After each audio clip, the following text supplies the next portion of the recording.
Here's something that shouldn't really happen. A public AI agent appears online and starts talking about ideas that later show up in a confidential investor letter. And instead of being shut down, it's quietly tolerated. In this video, we're going to walk through documents, on-chain data, and observable behavior, separating what we can verify from what we can't.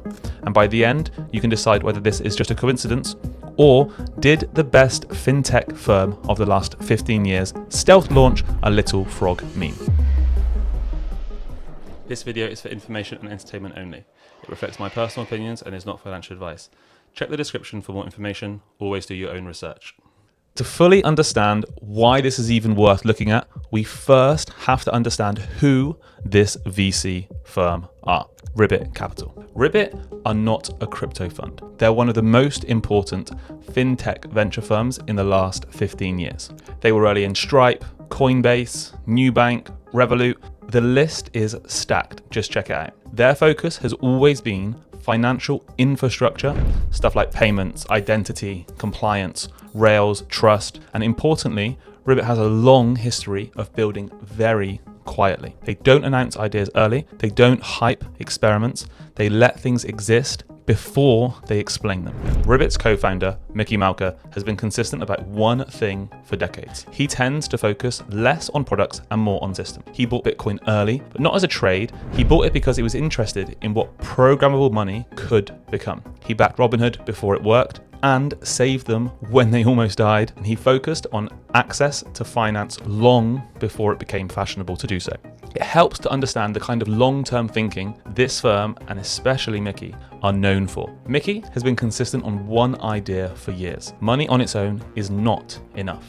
But for the next decade, money without knowledge is not money. It's not valuable anymore. What do you mean by that? If money has no knowledge of what it's doing, it has no smart contract, it has no rules, it has no decision tree that was made to move from one place to another, it doesn't hold that information, it's not valuable. What matters is money plus decision making. And that framing shows up again and again in Ribbit's investments. And if you follow the logic all the way through, the natural endpoint isn't apps, it's agents. And that's the direction of travel Micky has been openly talking about for years. One of the first questions people always ask when they see this story, if it's real, why wouldn't Ribbit just say it? And the answer is simple. Stealth is normal for Ribbit. They've repeatedly backed companies that stayed private early, avoided hype, and only surfaced once the infrastructure was ready. It isn't secrecy for fun, it's protection. Protection from being copied, premature regulation, and the story outrunning the product. Underpinning everything that follows is a document that Ribbit circulated in 2024,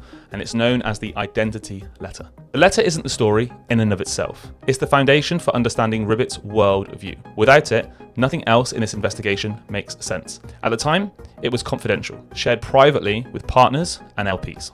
And three ideas run through the entire document. First, identity comes before access. Today, you log in with your usernames and your passwords. Ribbit's view is that this breaks down at scale. Instead, systems ask, who are you? What can you prove? And what you're authorized to do.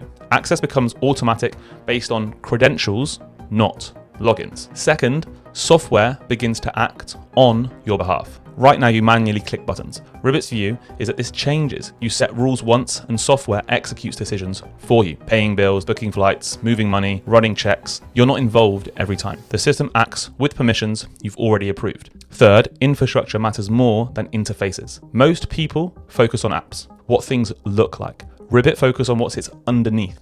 Permissions, enforcements, settlement. Those invisible systems matter more than the screen you tap.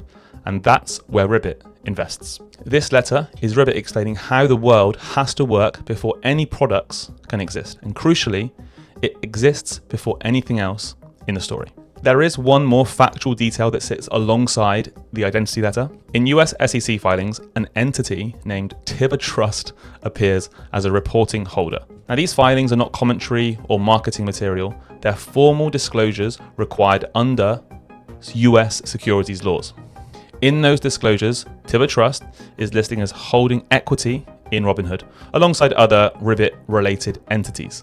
So these filings specify A, the existence of the trust, B, its status as a reporting entity, and C, its ownership of publicly listed shares. It's the fact that Tibbir is the name of a real, pre-existing legal entity used in regulated disclosures connected to Ribbit's ecosystem. After the identity letter had been circulating, an AI agent appears publicly launched on a platform called Virtuals. Virtuals is a platform where agents are deployed as an entire system. So an agent is launched with a token, and it's launched with a Twitter account that the agent controls. In this case, the agent is called Tibbir, and it posts publicly on Twitter under the Twitter handle 𝗕𝗘𝗦𝗧. From the outside, the agent is not presented as being part of Ribbit. There's no branding, no claim of affiliation, there's no hype, there's no token promotion, and at this stage there's nothing really to suggest that Ribbit is behind this. All we can say factually is that the agent appears after the identity letter. It posts publicly to Twitter, and its language closely mirrors the kind of systems thinking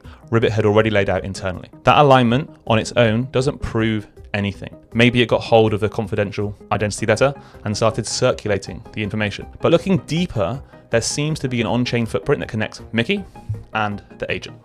Everything we've looked at could be coincidence, but the beauty of blockchain is that everything is verifiable. When you look at the wallet associated with a Tibbir agent deployment, one thing clearly stands out. This wallet was directly funded by 𝗕𝗕𝗦𝗚𝗡. Now, that fact alone doesn't prove who controls 𝗕𝗕𝗦𝗡. ENS names are not legal entities, and we should be careful with assumptions. So instead of guessing, we can just follow where that wallet actually goes. The ENS name for 𝗕𝗕𝗦𝗡 is part of the same on-chain cluster as Canvas.eth. And Canvas.eth controls a vault called Canvas Vault. And Vault ENSs are typically used to hold high-value assets, right?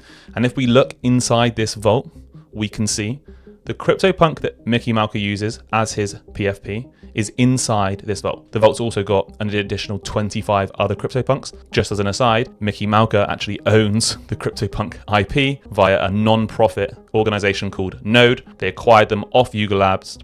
Just know that Micky Malka really likes punks. He really likes art. He really likes punks. Just quickly, guys, I want to tell you about EasyBitcoin. This segment is sponsored by EasyBitcoin. They're part of the Easy Group family, and EasyBitcoin operate a recurring purchase service for Bitcoin. The service functions through scheduled card payments at user-defined intervals.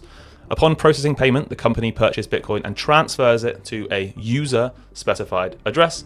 The service operates in a non-custodial basis, meaning purchased Bitcoin is sent directly to the user's controlled wallet without being held on the platform.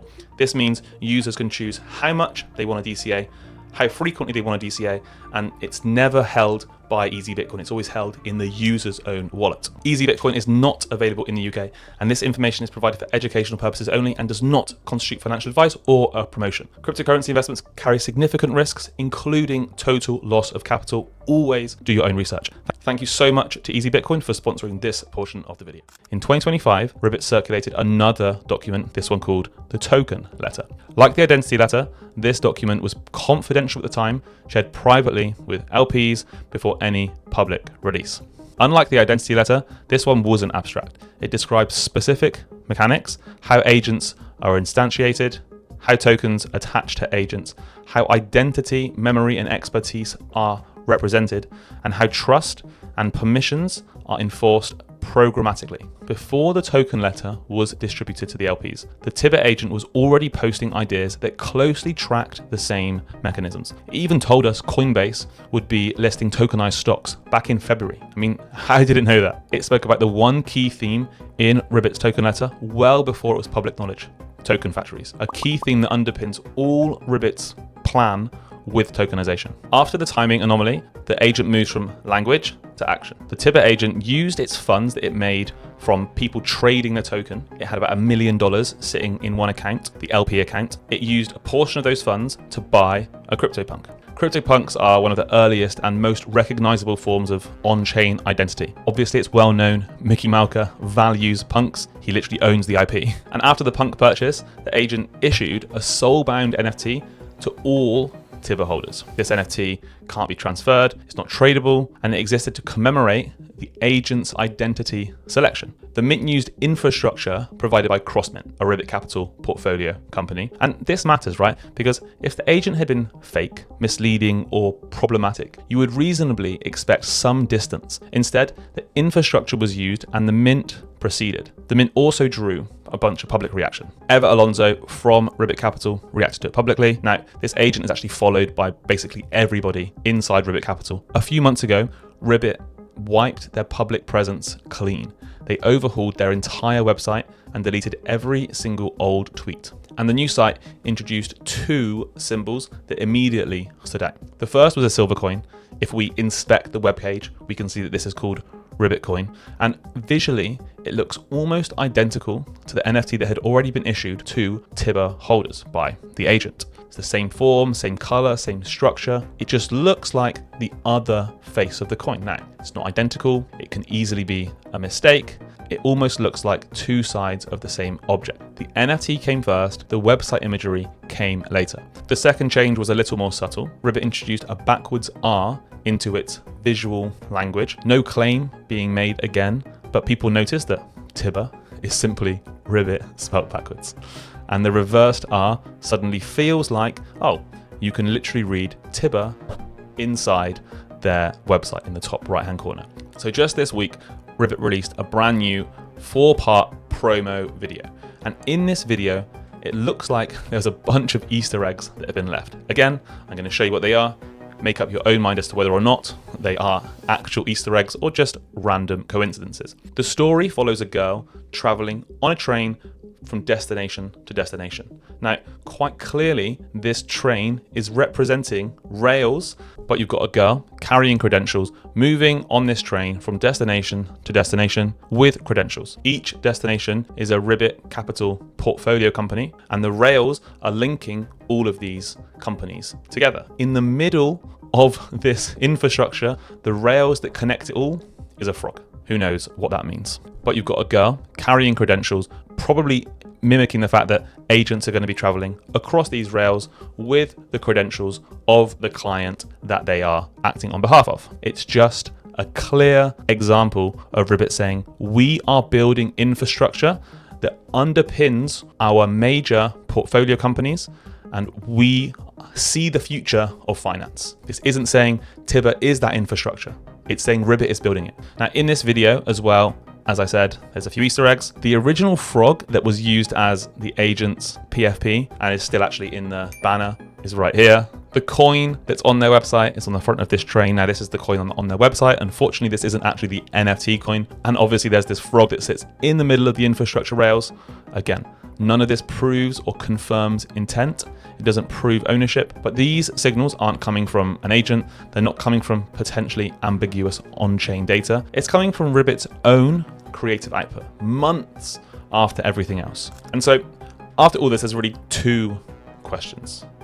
Is Tibbir a stealth launch by Ribbit Capital? Only you can decide that. And if it is, what is it? Is it core infrastructure? Is it just a meme? We can only take past experiences and see what Ribbit Capital are truly like, what they're trying to build, what they have been building in fintech for the last 15 years to get an idea of what it could be if it is tied to them. Because, you know, it might not be tied to them. Finally, guys, just a massive shout out to the channel's sponsor, 𝗕𝗘𝗦𝗧.